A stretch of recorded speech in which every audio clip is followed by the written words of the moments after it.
മഹാദേവനും മഹാവിഷ്ണുവും തുല്യ പ്രാധാന്യത്തോടെ അഭിമുഖമായി കുടികൊള്ളുന്ന കേരളത്തിലെ തന്നെ ഏക ക്ഷേത്രമാണ് തൃപ്പാദപുരം മഹാദേവ ക്ഷേത്രം. ചരിത്രപരമായും ഐതിഹ്യപരമായും വളരെയധികം പ്രാധാന്യങ്ങളുള്ളതും പുരാവസ്തുവായിട്ട് നമുക്ക് തോന്നുന്നതുമായിട്ടുള്ള ഒരു അമ്പലമാണ് ഇവിടം. ധാരാളം പാറകൾക്കിടയിലായിട്ട് ഭഗവാൻ മഹാദേവനും അതിന് അഭിമുഖമായിട്ട് മഹാവിഷ്ണുവും നമുക്ക് ഇവിടെ കാണാൻ സാധിക്കും. ഇതിന് പിന്നിൽ ധാരാളം ഐതിഹ്യ കഥകളുണ്ട്. തൃപ്പാദപുരം മഹാദേവ ക്ഷേത്രമെന്നാണ് ഇത് അറിയപ്പെടുന്നത്. തൃപ്പാപ്പൂർ മഹാദേവ ക്ഷേത്രമെന്നും ഇതിന് പേരുണ്ട്.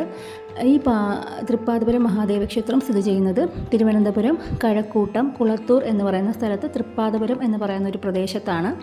ഈ അമ്പലം ഉള്ളതുകൊണ്ടാണ് ഇവിടെ തൃപ്പാദപുരം എന്ന പേര് വന്നത്. ഭഗവാൻ മഹാവിഷ്ണുവിൻ്റെ തൃപ്പാദങ്ങൾ പതിഞ്ഞ അമ്പലമാണ് ഇവിടം. അദ്ദേഹത്തിൻ്റെ ഈ ഭഗവാന്റെ മഹാവിഷ്ണുവിൻ്റെ പാദങ്ങൾ നമുക്ക് ഈ പാറയുടെ പുറത്ത് കാണാൻ സാധിക്കും. നമുക്ക് കണ്ട് തൊഴാൻ സാധിക്കും. പതിഞ്ഞിരിക്കുന്ന ഒരു പാദങ്ങൾ, മഹാവിഷ്ണുവിൻ്റെ പാദങ്ങൾ നമുക്ക് തൊഴാൻ സാധിക്കും ഈ അമ്പലത്തിൽ വന്നു കഴിഞ്ഞാൽ. അപ്പം ഇതിൻ്റെ ഒരു ഐതിഹ്യം ഇപ്രകാരമാണ്. പണ്ട് വില്ലുമംഗലം കൃഷ്ണനെ പൂജ ചെയ്തുകൊണ്ടിരുന്ന സമയത്ത് ഉണ്ണിക്കണ്ണൻ അദ്ദേഹത്തിൻ്റെ പുറകിൽ വന്ന് കണ്ണുകൾ പൊത്തുകയുണ്ടായി. തൻ്റെ പൂജയ്ക്ക് വിഘ്നം വരുത്തിയതിൽ അരോചകം തോന്നിയ അദ്ദേഹം ഉണ്ണിക്കണ്ണൻ്റെ കൈകൾ തട്ടിമാറ്റി. തൻ്റെ കൈകൾ തട്ടിമാറ്റിയതിൽ പിണങ്ങി ഉണ്ണിക്കണ്ണൻ താൻ അനന്തംകാട്ടിലോട്ട് പോകുന്നു എന്ന് പറഞ്ഞ് പുറപ്പെടുകയാണ് ഉണ്ടായത്.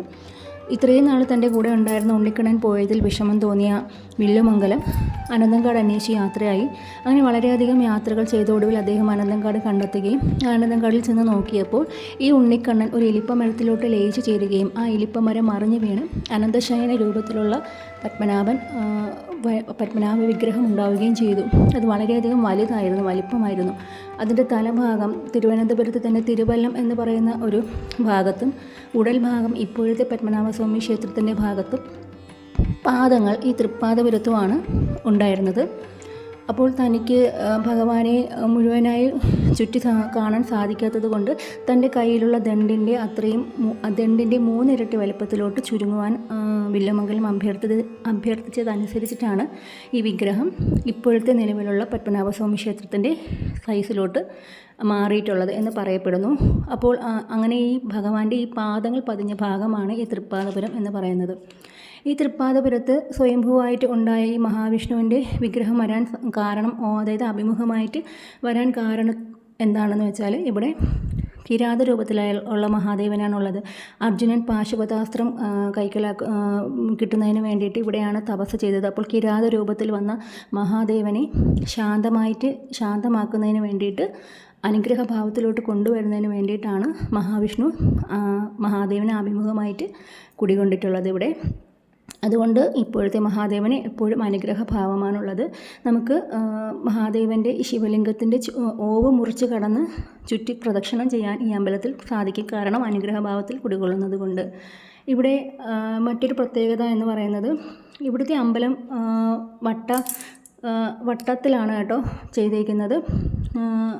ഇവിടെ ധാരാളം ശിവലിംഗങ്ങളുണ്ട്. 6ഓളം ശിവലിംഗങ്ങൾ നമുക്കിവിടെ കാണാൻ സാധിക്കും. കൺകണ്ട മഹാദേവൻ, പാറയ്ക്കുള്ളിലെ മഹാദേവൻ, ഇടം കൊടുത്ത മഹാദേവൻ, കൺമൂല മഹാദേവൻ എന്നൊക്കെ പറഞ്ഞ് ഒരുപാട് വളരെ നമുക്ക് പാറകൾക്കുള്ളിലായിട്ടൊക്കെ സ്ഥിതി കുടികൊള്ളുന്ന മഹാശിവലിംഗങ്ങൾ നമുക്ക് കാണാൻ സാധിക്കും. ശിവാലയ ഓട്ടത്തിൽ നമുക്ക് ഇവിടുത്തെ 6 അമ്പലങ്ങളിൽ ഇവിടുത്തെ അമ്പലത്തിലെ 6 ശിവലിംഗങ്ങൾ പ്രാർത്ഥിച്ചാൽ 6 അമ്പലങ്ങളിൽ ശിവാലയ ഓട്ടത്തിലുള്ള 6 അമ്പലങ്ങൾ പ്രാർത്ഥിക്കുന്നതിൻ്റെ പുണ്യം ഇവിടുന്ന് ലഭിക്കുമെന്നാണ് പറയപ്പെടുന്നത്.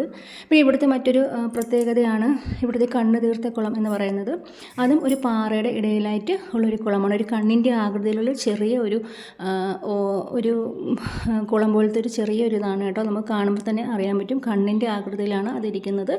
അതിൻ്റെ ഒരു പ്രത്യേകത എന്ന് പറയുന്നത് എത്ര മഴ പെയ്താലും അതിൻ്റെ ജലനിരപ്പ് ഉയരുകയോ എത്ര വേനലായാലും അതിൻ്റെ ജലനിരപ്പ് താഴുകയോ ചെയ്യുന്നില്ല എന്നാണ്. പണ്ട് കാലങ്ങളിൽ കണ്ണിന് എന്തെങ്കിലുമൊക്കെ അസുഖമുണ്ടെങ്കിൽ ഈ തീർത്ഥം ഉപയോഗിക്കാറുണ്ട്.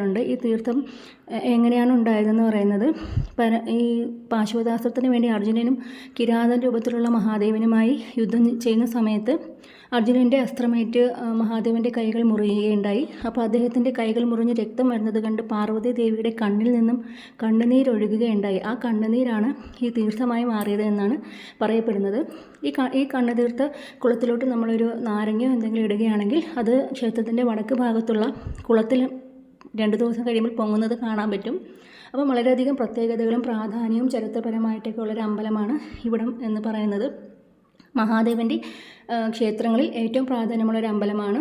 മാത്രവുമല്ല പത്മനാഭസ്വാമി ക്ഷേത്രത്തിലെ ആറാട്ടിന് ഈ 3 സ്ഥലങ്ങളിൽ നിന്നും, ഈ തൃപ്പാദപുരത്തും പത്മനാഭസ്വാമി ക്ഷേത്രത്തിൽ നിന്നും തിരുവല്ലത്ത് നിന്നുമുള്ള 3 ഭാഗങ്ങളിൽ നിന്നുമാണ് ആറാട്ട് എഴുന്നള്ളി ശംഖുമുഖത്ത് പോയാണ് സാധാരണയായിട്ട് ആറാടാറുള്ളത്.